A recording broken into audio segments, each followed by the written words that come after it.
আওয়াজ শুনে আর দেখেই হয়তোবা বুঝতে পারছেন বেগুনিটা কত ক্রিস্পি আর ফুলকো হয়েছে। কিন্তু সত্যি কথা বলতে বেগুনিটা ফ্রাই করার পর থেকে ইফতারের সময় হওয়া পর্যন্ত ঠিক যতটুকু টাইম গ্যাপ থাকে ওই টাইমের ভিতরে বেগুনিটা নেতিয়ে যায় আর আগের মতো অত একটা ক্রিস্পিও থাকে না, খেতে খুব একটা ভালোও লাগে না। কিন্তু এখানে দেখুন বেগুনিটা বানানোর 2 ঘন্টা পরেও কি সুন্দর ক্রিস্পি আর ফ্লাফি ছিল। ডিম চপ, আলুর চপ, বেগুনি অনেকক্ষণ ধরে ক্রিস্পি আর ফ্লাফি রাখার জন্য কিন্তু বেসনের গোলাটাও পারফেক্ট হওয়া অনেক জরুরি। তো চলুন দেরি না করে বেসনের গোলাটা প্রথমে তৈরি করে নেই। তো এখানে আমি বেগুনি বানানোর জন্য বেসনের গোলাটা তৈরি করে নেব। এখানে আমি হাফ কাপের মতো বেসন নিয়ে নিয়েছি আর বেসনটা আমার বাসায় বানানো। আপনারা ভালো মানের বেসনটা ব্যবহার করার চেষ্টা করবেন। এরপরে আমি এর মধ্যে 1/4 কাপ চালের গুঁড়া দিয়ে দিচ্ছি আর 1 টেবিল চামচের মতো ময়দা দিয়ে দিচ্ছি। ময়দার পরিবর্তে আটা কিন্তু ব্যবহার করা যাবে না, তাই চেষ্টা করবেন ময়দাই ব্যবহার করতে। এরপর এর মধ্যে হাফ চা চামচ কালো জিরা, হাফ চা চামচ করে আদা রসুন পেস্ট, হলুদের গুঁড়া, মরিচের গুঁড়া আর স্বাদ মতো লবণ দিয়ে দিয়েছি। এরপর একটি হুইস্কের সাহায্যে সবগুলো উপকরণ খুব ভালোভাবে মিশিয়ে নেব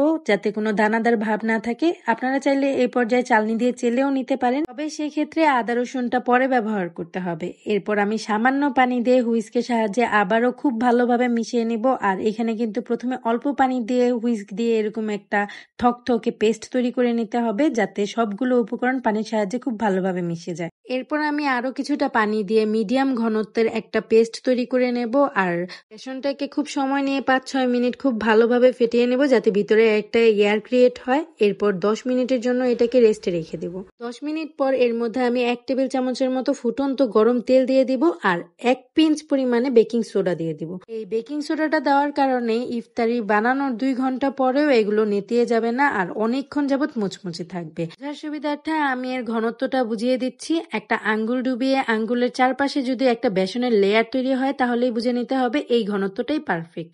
এরপর আমি বেগুনি নর্মাল কেটে নিয়েছি, আপনারা আপনাদের পছন্দ মতো যে কোনো কাটে কেটে নিতে পারেন।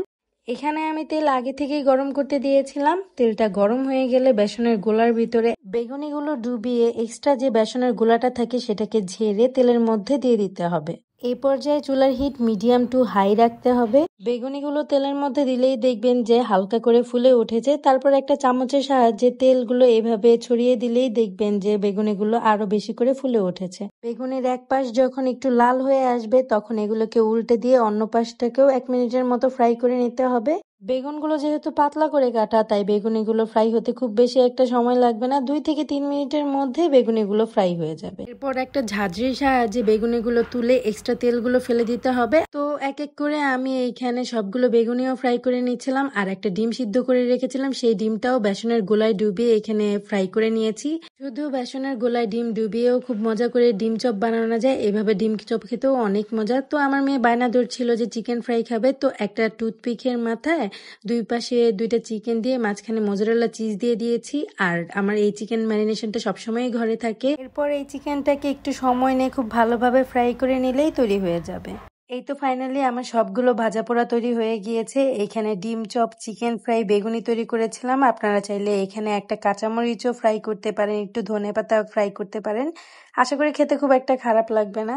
আজকের ভিডিওটি হয়তো আপনাদের সবার অনেক উপকারে আসবে। এখানে মোজারেলা চিজটা একটু শক্ত হয়ে গিয়েছে যেহেতু 2 ঘন্টা পর আর কি আমি এগুলো চেক করছিলাম। So thanks for watching. আল্লাহ হাফেজ।